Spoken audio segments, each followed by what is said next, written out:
पीले दांत वाली बहू। रंजना कभी ब्रश नहीं करती थी। उसे कितनी बार उसके माँ बाप ने डांटा, लेकिन उसका कोई असर उस पर होता ही नहीं था, जिस कारण से उसके दांत पीले पीले हो जाते हैं। शादी के बाद। अरे बहू, वैसे तो तुझ में कोई कमी नहीं है, पर तेरे दांत इतने पीले कैसे हैं बेटा? कैसे मतलब? कोई सर्जरी थोड़ी ना कराई है। वो तो क्या नाम, मैं ब्रश नहीं करती थी तो पीले हो गए। अब क्या करूं? आप कहे तो लाल करवा लूं या फिर काले? यार ये क्या है, क्यों माँ से लड़ रही हो? लड़ रही हूँ? अरे मैं लड़ रही हूँ या ये बोल रही है कि दांत पीले हैं, पीले। अरे तपस्या थोड़ी ना की है इन्हें पीले करने के लिए। बकायदा ब्रश नहीं किया है 20 साल तक, तब जाकर। छी, कैसी बात कर रही हो? ये उस वक्त तो पीले नहीं थे जब हम लोग तुम्हें देखने आए थे। अरे तब साफ करवा लिया होगा डेंटिस्ट के पास जाकर। अब देखो कैसे पीले पीले लग रहे हैं। रंजना सास की तरफ गुस्से से देखती है। फिर शुरू हो गई पीले पीले पीले। अरे पीले तो तब भी थे जब मेरे हाथ का रसगुल्ला उड़ा उड़ा कर खा रही थी और बोल रही थी, लड़की नहीं गुणों का खजाना दे रहे भाई साहब आप। खैर, अब वो लोग करते भी तो क्या करते, पीले दांत वाली बहू पल्ले पड़ी थी तो झेलना तो था ही। एक दिन कीर्तन में रंजना गाना गा रही थी।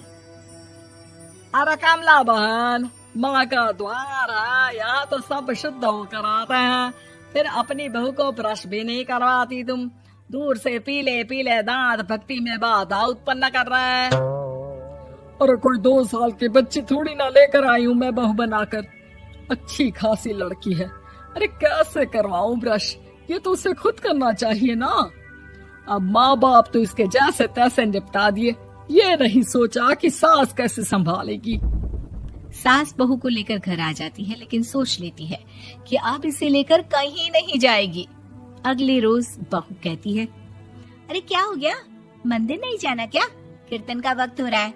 मेरी मधुर वाणी से कान्हा जी जागते हैं और सोते हैं। आप तो जानती है ना उनकी भक्ति में कितना मन लगता है मेरा। वो क्या है ना, तबीयत ठीक नहीं लग रही है मेरी, आराम करूंगी मैं। तबीयत ठीक नहीं लग रही? अभी तो मिथुन के गाने पर नाच रही थी आप, और अब बोल रही है कि तबीयत ठीक नहीं लग रही। अरे भक्ति में मन लगा लो सासू माँ, ऊपर जाना है, क्या मुंह दिखाओगी आप? हाँ? सास को बहू की बात पर गुस्सा आ जाता है। मैं क्या मुंह दिखाऊंगी, इसकी चिंता तो ना कर, समझी? अपने मुंह की चिंता कर, जो ये पीले पीले दांत लेकर हर जगह पहुंच जाती है। पता है लोग कितना मजाक बनाते हैं। ना जी ना, मैं नहीं जाना कहीं तेरे साथ। तो ये बात है। कोई ना, मत जाओ, मैं अपने कमरे में ही बैठकर भक्ति कर लूंगी। ऊपर वाला दांत थोड़ी ना देखता है, मन देखता है, भावना देखता है। और अरे बस बस, तू सब कुछ दिखा, बस ये सफेद चमकदार दांत ना दिखाना किसी को, है? जा यहाँ से। बहू को सास की बात का कोई फर्क नहीं पड़ता, वो तो जैसी थी वैसी ही रह जाती है। सुबह नहाकर किचन में खाना बनाना, फिर खाना खाना, कीर्तन भजन करना और सो जाना। एक दिन, माँ जी मैं सहेली के घर जा रही हूँ, शाम को लेट आऊंगी। हाँ, तो जाना, मैंने कौन सा तेरी आरती करनी है घर पर बैठकर। रंजना सहेली के घर जाती है, जहाँ वो पार्टी में जाने की तैयारी कर रही होती है। अरे शिखा, कहाँ जाने की तैयारी कर रही है? मैं गलत वक्त पर आ गई क्या? अरे नहीं यार, उल्टा सही वक्त पर आई है। मैंने ये साड़ी और ज्वेलरी निकाली है यार, शाम को इनके ऑफिस की एक पार्टी में जाना है। बताना कैसा लग रहा है ये सब? नहीं यार, इस ड्रेस के साथ तो वो वाली ज्वेलरी अच्छी लगेगी। हाँ, सही बोल रही है, मैंने ध्यान ही नहीं दिया। वैसे तो हमेशा से मस्त फैशन सेंस रखती है। तो बड़ा जाती होगी ना पति के साथ पार्टी में। रंजना कुछ नहीं बोलती, बस सोचती है कि यार काश ये बात सही हो जाती, पर मैं क्यों नहीं जाती पार्टी में? क्या इन लोगों की कोई पार्टी होती नहीं होगी? रंजना घर आती है और रात में पति से सवाल करती है, एक बात बताइए, आप मुझे किसी पार्टी में क्यों नहीं ले जाते? क्या आपके यहाँ ऑफिस में पार्टी नहीं होती? पति बेचारा क्या कहता कि दांत पीले हैं तुम्हारे इसलिए। अरे कोई पार्टी होती नहीं हम लोगों के ऑफिस में, तो कहाँ से लेकर जाऊं? और मार्केट, मॉल, कहीं वीकेंड घूमना, कहीं तो। अरे यार सारे हफ्ते में एक छुट्टी मिलती है, तो सोचता हूँ कि आराम ही कर लूं। क्यों? रंजना मन मार के रह जाती है। पहले कभी सास के साथ मंदिर जाया करती थी, लेकिन वो भी सास ने ले जाना बंद कर दिया। घर बैठी बैठी रंजना बोर हो जाती है। तभी उसे आइडिया आता है और वो मायके जाने का सोचती है। सासू माँ, 2 दिनों के लिए मम्मी के घर जा रही हूँ।